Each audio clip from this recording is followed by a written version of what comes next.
Stars shining bright above you. Night breezes seem to whisper, I love you. Birds singing in the sycamore tree. Dream a little dream of me. Welcome, kindreds, it's Jessica the Story Witch, and I am in a freezing cold Wales today. It's the 1st of March, supposedly the first day of spring, and it is absolutely freezing. We've got blizzard warnings, it's on like red weather alert. So I thought I would use the time to catch up on a couple of the really cool tarot tags that I've been watching. I don't know, I'm so in awe of this tarot community on YouTube. It is amazing. People are coming up with such cool content all the time, and people are so fast at like watching the videos and making the responses and things. I feel kind of a little bit bad that I feel almost like kind of behind sometimes in the stuff because I just can't keep up with that.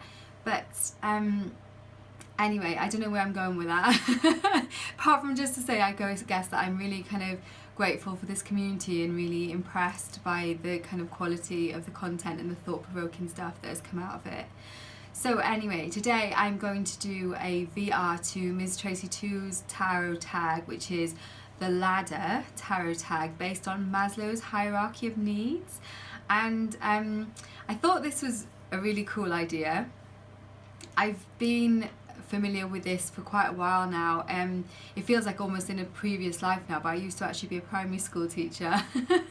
And part of the teacher training, when you learn, when you do your teacher training, you learn about Maslow because it's kind of like people can't learn unless those basic needs, those bottoms of the triangle needs have been met, until those like lower down needs. That's why it's a hierarchy, obviously. I'm sure you know, you guys all know this already, but that was like when I remember learning about it and being like, oh yeah, that's so true, because until our kind of lower down, those big chunks of triangle are met, you can never get up to those heights of like self-actualization and almost like kind of living a more conscious life. You need to have those basic needs met first, and that hierarchy was really interesting to me then. And then a couple of years ago I saw in a home educating, I home educate now, coming from teaching to home educating is not as kind of a weird path as you might think. There's quite a lot of teachers who home educate, and God, I'm saying loads as well. I'm still not very well. I shook the cold off, and I've got another cold again. It's so weird for me, and I know I keep banging on about how I need to do some more self-care, but I actually do kind of need to do it. I'm focusing, I'm gonna have a nice full moon ritual this evening and try and release some of this stuff over the, until we get down to dark moon again in the middle of the month. So hopefully I'll actually be able to shake this cold. But yeah, oh yeah, what was I saying? I know, in the home ed group that I was on, it was one of the ones on the internet, somebody had drawn Maslow's hierarchy of needs with the whole triangle and everything, and then somebody had like drawn an extra big block on the bottom and written in Wi-Fi. And I just was like, yeah, it's so, these days now, like me, my children, definitely we all rely on Wi-Fi so much as one of those really basic needs. I know that's kind of like really a first world joke, I guess, in a way, because obviously it's not the basic need, but if it wasn't for Wi-Fi, I wouldn't be doing this now and I wouldn't be talking to you guys. So I just thought that was kind of like a funny thing and something that you might think was funny too.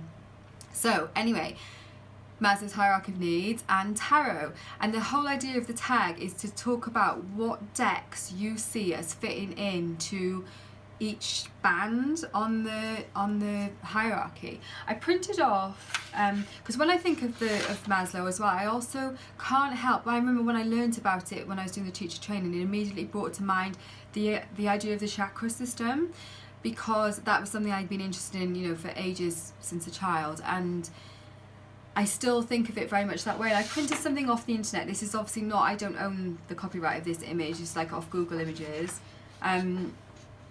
I hope you can kind of see that, and it ties in the hierarchy, the triangle things, with the different chakra points, which to me just makes like total sense. It just is like, oh yeah, okay, so like when we're talking about the bottom of the pyramid, we're talking about the root chakra, and then when we're talking about the self-actualization of that very tip of the pyramid, we're talking about our crown, you know, the third eye, the throat.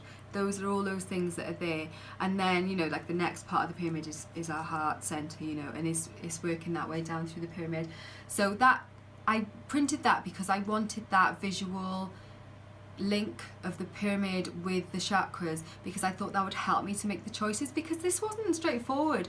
Because I think most decks, all decks I think actually, the ones that I own, do resonate on all of these levels. So it's really hard to kind of say, right, this deck is for this level, this deck is for this level. So it was a really interesting and quite difficult thing to think about, but really worthwhile, I think, because it's also made me kind of reconsider a little bit how I'm using the decks as well. So it was really interesting. So even though I really do think that all decks do work on all of these levels and you can read them at all these different levels, then making these choices was really interesting. And anyway, let's just actually get on with the choices, shall we?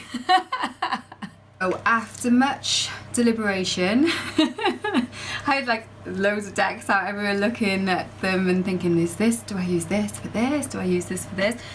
This is my tarot ladder. Oh, let's hope it's not all going to fall apart. And I should probably take a photo of that actually, shouldn't I? I could put that as my like little thumbnail. So on the base of the triangle, I've chosen this, which is the Goddess Oracle. This is the only Oracle deck that I chose as part of this tag. And the reason behind it is because this deck I found underpins everything, which is why it's the foundation. It shores me up, it gives me that feeling of body safety. You know, there's definitely challenging elements in there as are in all the decks, but it has that sense of I guess safety as well, because obviously in the base of the pyramid it's foundations, and the goddess is my foundation, my connection with the divine. And this deck can give me those kind of physical comforts, but in a way that does not feel like I say, it can be challenging, but it never feels, it always feels like it's in my best interest. So I never feel unsafe with it. I always feel supported and like my physical needs are met.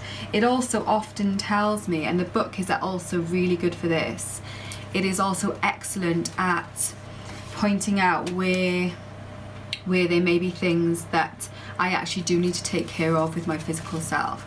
The other deck that I considered including for this was the Wild Unknown, because that for me is also very much a kind of foundational deck. That deck all the time is nagging me to take better care of myself, look after my own interests more, you know, it really does do that for me. So kind of this deck and the Wild Unknown, I guess, is what I would say is my answer for that bottom part of the pyramid, that root chakra, you know, those physical needs that we need before we can even start to think about any of the other things. You know, we need our food, we need our water before anything else. So that is the base. And then for the safety level, that is where I actually did go for Wild Unknown. I could have chosen this deck for every single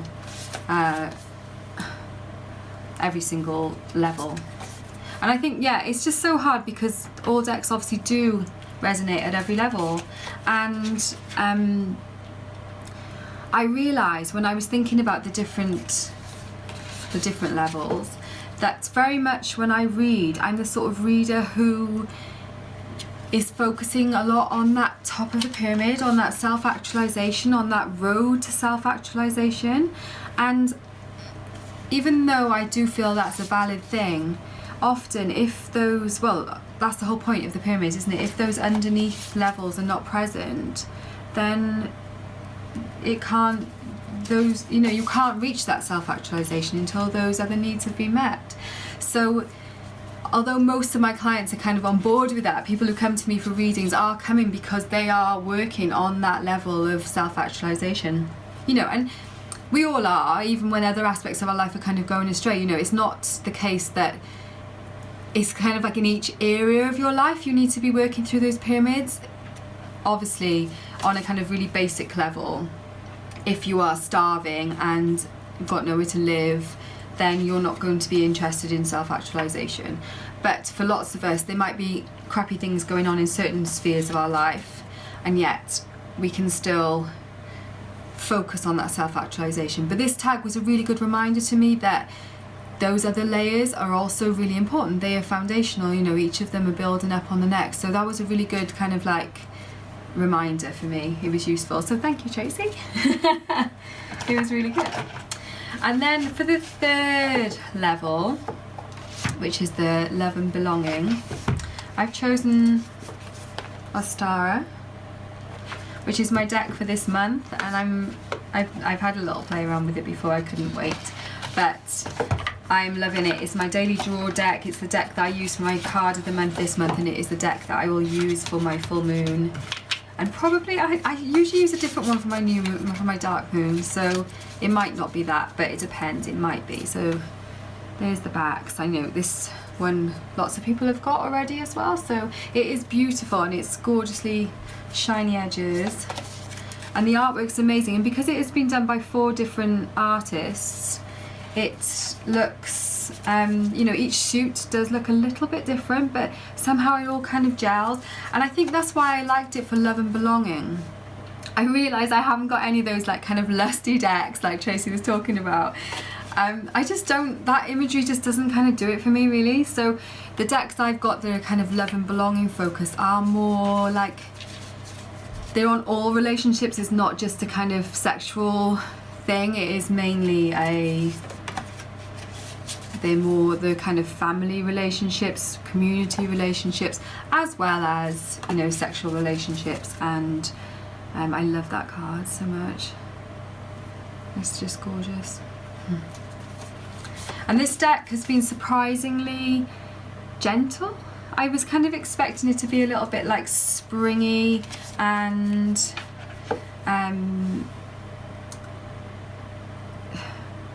you know, like how some decks can really kick your ass all the time, but that hasn't been my experience with this one so far. It has been gentle with me, which is lovely, which is just kind of what I feel like I need at the moment.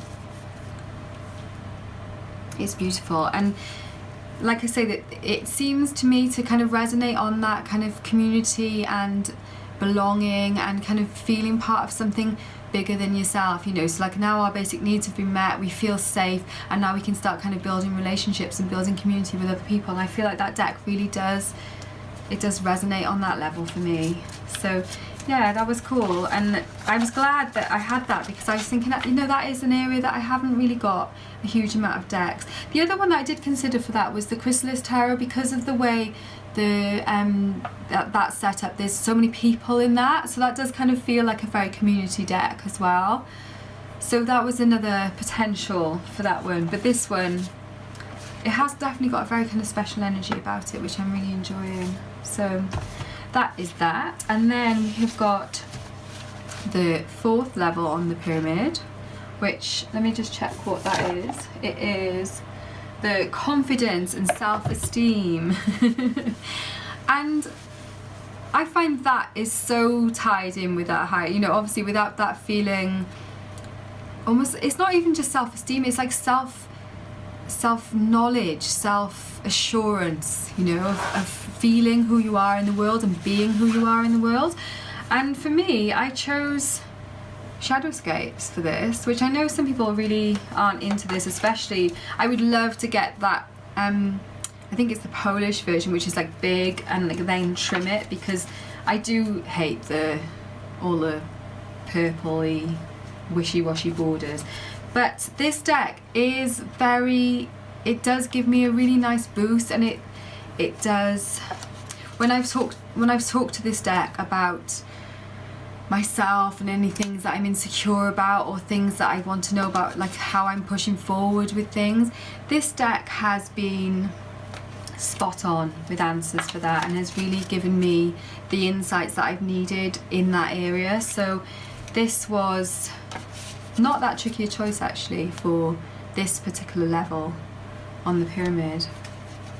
Yeah, I love the imagery. I know some people find it a little bit too busy, and it's super detailed, but that's kind of, that almost opens it for me. I feel like I can read. It's so weird because it's like almost like the opposite to the wild unknown, which is almost kind of stark in some of the pictures, but the intricacy of these images gives you so many options to read in, and I find that I see different things in them according to what my intuition is receiving for whichever particular question it is that I'm asking. And particularly for that, like I say, for self-esteem, for confidence, for giving you a little kind of ego boost, or sometimes giving you an ego telling off.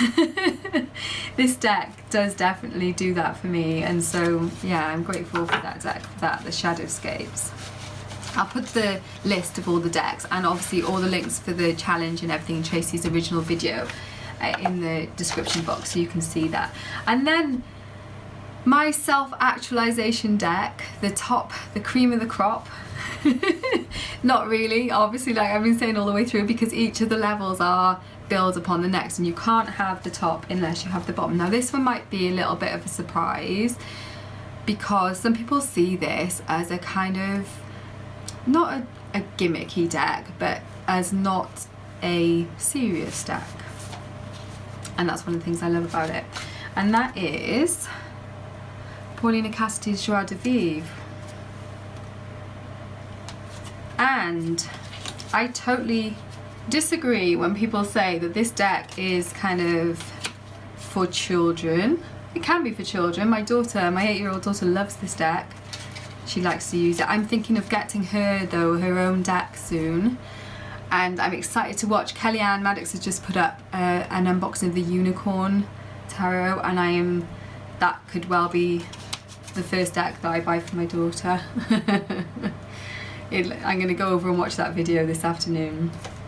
So yeah, this deck, even though the images are super playful and they are not disturbing, whenever I've used this deck in client readings, people have always been like really intrigued and drawn in. Look at that, with the imagery.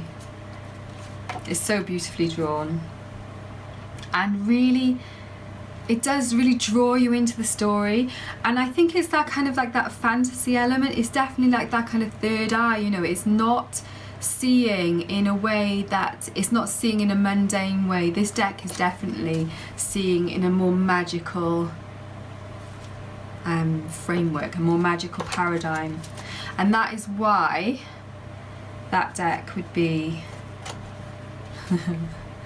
my top of the ladder, my self-actualization deck, my crown, third eye, throat chakra. And that throat, you know, is that communication. And yeah, obviously all of the decks I've mentioned, and all decks do speak on all of those levels, but this tag has really made me think much more about my decks in a completely different way. So thank you so much, Tracy, for that. I hope you've enjoyed watching this.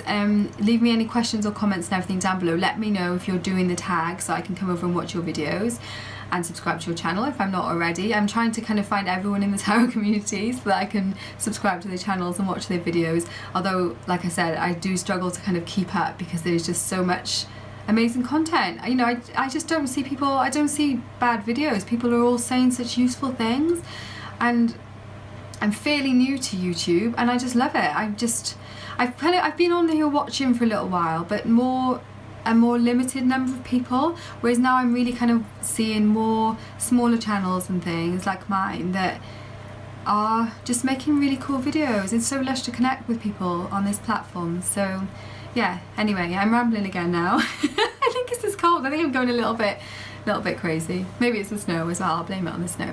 Thank you so much for watching, guys, and I will see you very soon.